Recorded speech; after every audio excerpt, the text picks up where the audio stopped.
Big boss Malayalam season 6-ന്റെ ലാലേട്ടൻ്റെ ഇന്നത്തെ എപ്പിസോഡിനെ കുറിച്ച് പറയുകയാണെങ്കിൽ എപ്പിസോഡ് കഴിഞ്ഞിട്ടില്ല കേട്ടോ. ഇപ്പോൾ 1 മണിക്കൂർ ആയിട്ടുള്ളൂ, ഇനി അരമണിക്കൂർ കിടക്കുകയാണ്. പക്ഷേ ഈ 1 മണിക്കൂർ കഴിഞ്ഞപ്പോൾ തന്നെ ഇതുവരെയുള്ള, അതായത് സീസൺ 6-ൽ ഇതുവരെയുള്ള ഏറ്റവും മോശം ലാലേട്ടനെയാണ് ഈ ഒരു എപ്പിസോഡിൽ കണ്ടത്. തീർച്ചയായിട്ടും ചില മത്സരാർത്ഥികൾക്ക് വേണ്ടി മാത്രം സംസാരിക്കുന്ന ഒരു ലാലേട്ടനാണ് ഇന്ന് കാണാനായിട്ട് കഴിഞ്ഞത്.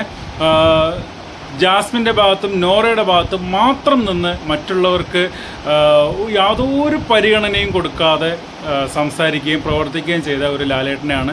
ലാലേട്ടൻ ഇടയ്ക്കിടയ്ക്ക് പറയുന്നുണ്ട്, ഇത് ഞാൻ ചെയ്യുന്നതല്ല, ജനങ്ങളുടെ ഒരു പ്രതികരണമാണ് ലാലേട്ടനോട് ഇവിടെ പ്രതിഫലിക്കുന്നത് എന്നുള്ളത്.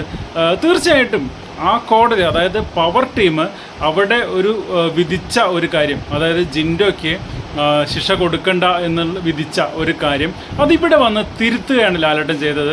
അപ്പോൾ ഒരു പവർ ടീമിന് എന്താണ് അവിടെ ഒരു വിലയുള്ളത്? ലാലേട്ടൻ അത് അവിടെ തിരുത്തുക എന്നുണ്ടെങ്കിൽ ജനങ്ങൾക്ക് കൊടുക്കുന്ന സന്ദേശം എന്താണ്? ഇനി ആ ബിഗ് ബോസ് ഹൗസിൽ ഈ പവർ ടീമിന് ഇനി അടുത്ത ആഴ്ചകൾ മുതൽ മറ്റ് അംഗങ്ങൾ എന്ത് വിലയാണ് കൊടുക്കുക? ഇങ്ങനെ ഒരു ലാലേട്ടനല്ല, നല്ല രീതിയിൽ ഫേവറിസം ഇല്ലാതെ എല്ലാ കാര്യങ്ങൾക്കും പ്രതികരിക്കേണ്ട എല്ലാ കാര്യങ്ങൾക്കും പ്രതികരിക്കുന്ന ഒരു ലാലേട്ടനെയാണ് അവതാരകനായിട്ട് വേണ്ടത്. കഴിഞ്ഞ ആഴ്ചകളിലൊക്കെ നമ്മളത് കണ്ടിരുന്നു. പക്ഷേ ഇന്നത്തെ ഒരു അവതാരണ രീതി ശരിക്ക് എനിക്ക് പേഴ്സണലി ഇഷ്ടപ്പെട്ടില്ല.